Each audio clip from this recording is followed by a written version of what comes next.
Amata mega thanas gis. Amata. Kala kam sumal ya. Timmo ni mo baran dara nuti la bakana. Kala ko wala mira kan ne kan lam se. Sinu sire kam de ni.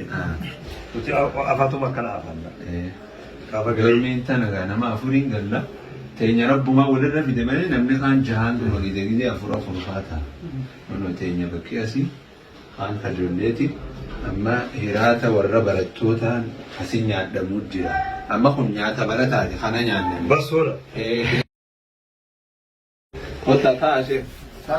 Bas wala. Maal janiin ya balees. Kotu mega mana boyse. Warri be huga. Takanya. Wani. Maka kana takkan sen debe. Ay maal kun. Bas wala. Sila. Nyaata barataati. Kana nyaachuu jira mata afu. Wallahi nyaata barata garbu. Garbu way nyaata laabu jira. Kunis basoda. Kun amma tirfitti nyaata ni barisi. Kaaffee fuudhan san malee. Kaaffee fuudhan malee. Dabalataan kana nyaata ni. Qajeellutti raahaa godhu jiru. Ideen beela waan nyaatan kana. Kunis bayyaa'inati. Nuti yoo akaawwi arganne gaafa keenya asriina. Qoloo boqqolloo suluuta haddaatti gadiin boollatti miiriidha.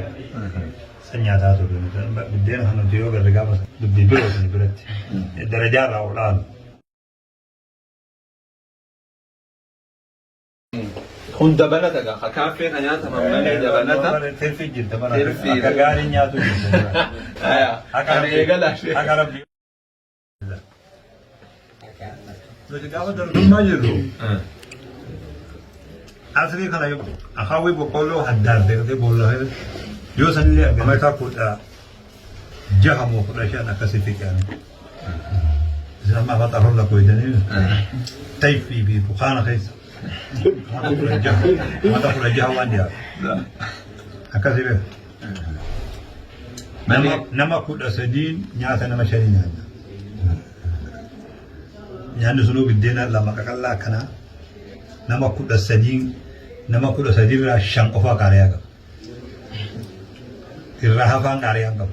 Kanumarra gana. Kan amma jiruun tun nutti haarawaa minaa bishiyummaa. Hojjaa gurraacha fi boqqolloo gurraachi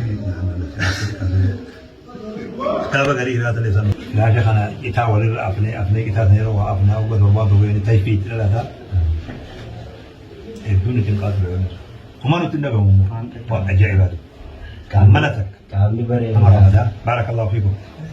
Barmaa isin haa godhu. Barakaan isin haa galchu. Dafa'anii wayyin galuu. Jirtuwa. Maka jiraatan abbaa. Kanaa jiraatan. Wayyin isin haa galchu inshaallah. Walaahi warra waa fuudhee galu. Warra sana isin haa godhu abbaa. Isin haa guddisu. Nagaan isin haa galchu.